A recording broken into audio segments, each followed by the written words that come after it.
So I was pretty bad about getting footage last week. Frankly, there wasn't a lot to see. Last week we did a little bit of work on checking out the electrical over there. I noodled around with some of the windows, figured out how to get the molding off. I did some other stuff too, I don't remember what it was. But no major visually interesting progress. Visually interesting progress. This week is going to be more of the same, but I'll try to at least get some footage. First thing I want to do is figure out where the cut line for the roof raise is going to go. Yeah, on the walls, I know. But I want to figure out where that's going to go. I can talk a little bit about the plan maybe once I get the cut line up. I also want to look at the gas tank. I think our our fuel level, it's diesel, not gas. Our fuel level sender is messed up because the gauge always reads 3/8 of a tank. And it would be spectacular to always have 3/8 of a tank. I don't want to run out of fuel, so I want to get that fixed. I think it's just stuck. Might need to be replaced, but I'd like to find out for sure. So I'm going to take a look at that maybe this week. I also want to possibly take a look at figuring out how to mirror one of these. Our plan is to do a flat front roof raise. Well, not all the way to the front of the bus. So our plan is to do a roof raise starting around this rib, but going straight up, kind of in behind a deck. And doing that is going to require that I have something to attach this. I'm going to do the cut right here, I think. And that's going to require that we have something to support this part of the metal. And I'd like to have that in place before we get there. Probably a couple weeks out from the roof raise, to be honest. What else do we got going? That's most of it. I think I'm going to throw this thing into time-lapse mode and bust out some marking tape. See what happens.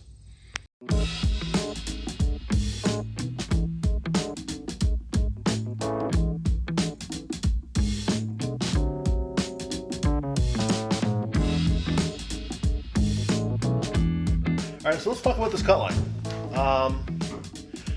We have numbered our ribs, starting up here with 1, which is a little bit back from the front of the cap. That's the first main structural piece right here. 2, 3, 4, all the way back to like 16. We have decided to start our roof raise just behind rib 5. And I've done a terrible job of marking it off again. That's just an indicator. The idea is that the roof cut will be right behind this flange. That flange. Although the devil being in the details, it is interesting because this wants to be right here. We want to be really close to this top part of the hat channel. And down here, we're going to want to be at the flange. So I'm going to have to transition in here somewhere. So here we want to be at the flange. Here we want to be at the top part of the channel to match up with the window. You have to manage the transition in here. But again, we're a couple weeks out. So we're going to start the roof raise right after 5. That should give us enough space for about an 8 foot by 10 foot, 8 foot by like 9 and change foot roof deck in the front of the bus. I realize this isn't traditional, but it's what I want to do. Mostly because I'm a chicken. I plan on having all of our sort of precious cargo people up in this front area as much as possible. We're probably going to do 2 side bench seats. And I want them under the original engineering. My add-on welding should theoretically end up being stronger, but I'm not an engineer. So if this part gets crushed in some weird accident, that'll be bad. But there won't be anyone in there while we're driving. And if it gets crushed while we're parked, we're screwed anyways. So anyways, continue the roof raise cut. Right behind 5. We're going to go high-low. So this is about a 28-inch opening. I'm doing 9 down, 9 up, which is 3rd-ish. High-low, high-low, high-low all the way around. just so that we don't have a single seam running through the whole space. We're going to come back down. The other color will be right before 16. That way the cap doesn't have to get messed with. Again, I'm a chicken. I don't feel like taking the cap apart. So if I can avoid that, I will. I do have to do a little thinking because this is a header which must be there for a reason. So before I completely cut that, I gotta think about that a little bit. And we'll have to put it back in, but I'm not sure why it's there. These windows are staying low, so I can put another header in right above that. Let's see, same over there, all the way back, same thing. The other thing that we have to figure out, and we haven't yet, is how we're dealing with the door. I think the door's gonna get taller, or we could go across the top and keep the door the same height, but I think the door wants to get taller because I don't want to mess with this double header, which is probably what's supporting rib 11. But I marked it out, and that's a good start for this week. It lets us know it lets us know what windows have to get processed, what molding we have to take off the outside of the bus or cap or whatever you want to call that, and lets us know where we have to think about extending that. We want to thin out this wire loop, and then figure out, we're gonna have to extend it at one or two places. Here we go. When we wake, hear the birds and see the sun. Side by side our fears are done. Oh, the good times just begun. Oh, we know what we have, let's hold on tight. Found what we're looking for in life. Call us crazy, but things are finally right. With you and I, the future is bright. So we talked about how Thomas is kind enough to use screws on a lot of the body panel, almost everything inside and a lot of the outside stuff. Sort of a mixture here of screws and rivets depending on what they're trying to do, which is great. You can get them out with an impact driver. What they also use is what I have heard colloquially referred to as the nasty green glue. And this stuff is damn tough. I bent the crap out of a couple of these caps trying to get it off just by brute force. It is, however, heat reactive. You can melt it. And that is actually what we have footage of Sue doing, taking off some of these caps, or at least one of these caps, with a blowtorch, which worked out surprisingly well. I started off using a heat gun. Blowtorch is just easier.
2 minutes.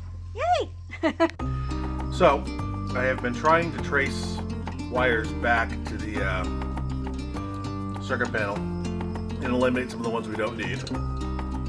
I am midway through it, and classically, seemingly, when you do this, you end up cutting something that makes the bus, that keeps the bus from running. So let's see if I've made that mistake yet.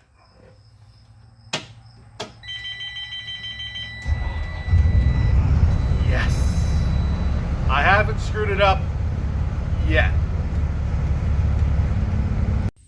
Another thing that I thought we'd mention, I don't know if you've seen them, but we have put in temporarily these little danger flags off of the mirrors. Why, you might ask, do we feel the need to put danger flags off of the mirrors?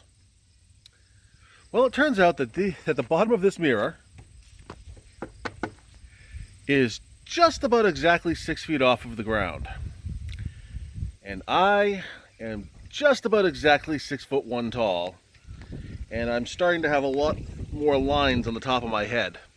I don't know if you can see them or not. Managed to make myself bleed twice last week. So my dad's taking mercy on me and keeping more of my scalp intact. I haven't cried on the bus yet, but it's certainly extracted its fair share of blood and sweat so far. So, I think I've mentioned it before, but one of the other things that we have found while driving the bus up here is that the fuel gauge always reads 3/8 of a tank. No matter how long you've driven it, it's 3/8 of a tank. But, and I'll turn the bus on and show you this in a second, it does do the meter, or the indicator, does do the full sweep. It goes all the way to full, then all the way back to empty, and then up to 3/8 when you turn the bus on. Which makes me think that that's physically working. And I feel like if it was a short or a bad ground, we'd get variable readouts rather than always a solid 3/8. So I'm kind of wondering if it's just stuck in there. I mean, it's probably a 20-year-old sender. I'm just wondering if the slide, if it is a slide, on the the float, the float, whatever you want to call it, going up and down the fuel gauge is actually just stuck. So I'm gonna look at opening up the fuel cell today and seeing if I can just move that back and forth a bunch. But first I will get a quick shot of the fuel gauge in action for all of your 3/8 of a tank viewing pleasure. All the way up and all the way down. Just over 3/8. Every single time. So this hatch in the floor, it's about 15 feet back from the front of the bus. That accesses the top of the fuel tank. If you're building on a Skoolie, don't bury it, because then you have to take the fuel cell out in order to get to anything. I'm going to pull mine up. I had loosened it up when I was jackhammering the vinyl out. And that's the top of the fuel tank. So up here we have the fill hose. I believe that's a vent hose. I'm not sure what that is. These are... Also, this is the sending unit, and this is probably the send and the return, or the send and the return on the actual diesel lines. On a diesel tank, it is a circuit. It kind of, most of the fuel goes past the engine and comes back to the tank. Not 100% sure why they're doing that. I forget if it's a cooling thing, or if it's a, always having enough fuel but not more than it needs thing, or if it's just because it is. First step, and I'm not going to film this part, is to get 20 years worth of dirt off the top of the fuel tank before I open it. All right, and voila, we have cleaned that off mostly. Used the shop vac to get most of the dirt up, and then I actually turned around the hose and used it to blow off anything loose. I am seeing 4 fasteners, 1, 2, 3, 4, that don't match. Of course they don't, why would they? And it looks to me like they're trying to sneak it past this hose, this one right here. So see, let's look at there. 1, 2, 3, 4 fasteners. That's going to be one of the wires that goes to the meter. That's going to be the ground for that wire, probably. Looks to me like they're trying to get it past the hose because there is no fastener in that little hole back there that you probably can't quite see. Let's see. No fastener in there. So this might just be a little bonus they use to hold it down or something. I don't know. I'm gonna go get a driver and see about backing those out, see what happens. Well, we got the sender out. The mystery fixture turned out to be a 1/4 inch, or a number 2 Phillips, a very dirty number 2 Phillips.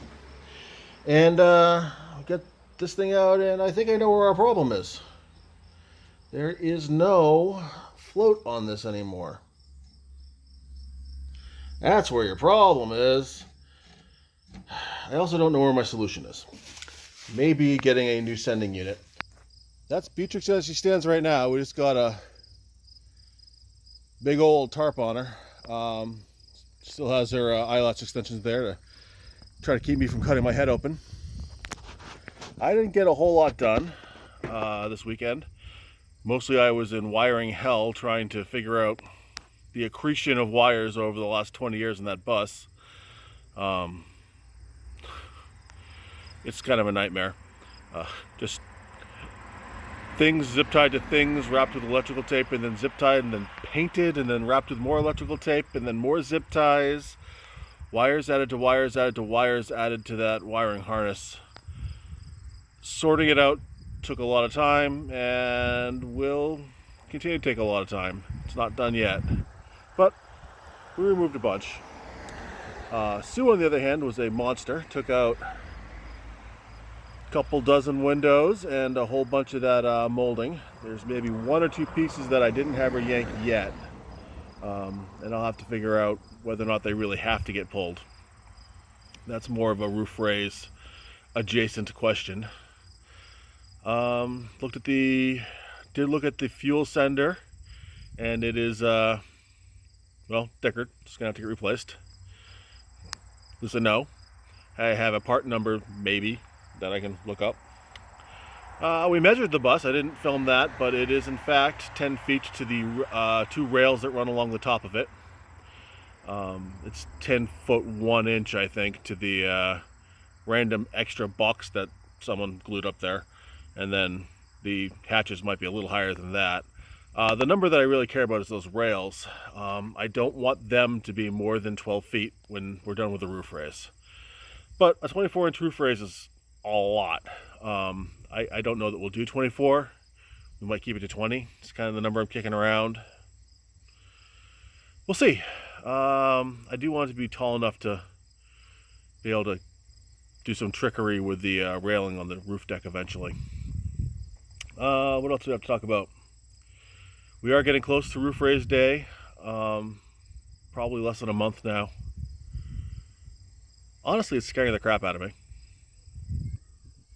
But when we were planning our things to do this summer, I did write in the list: buy a bus, cut it in half, put it back together.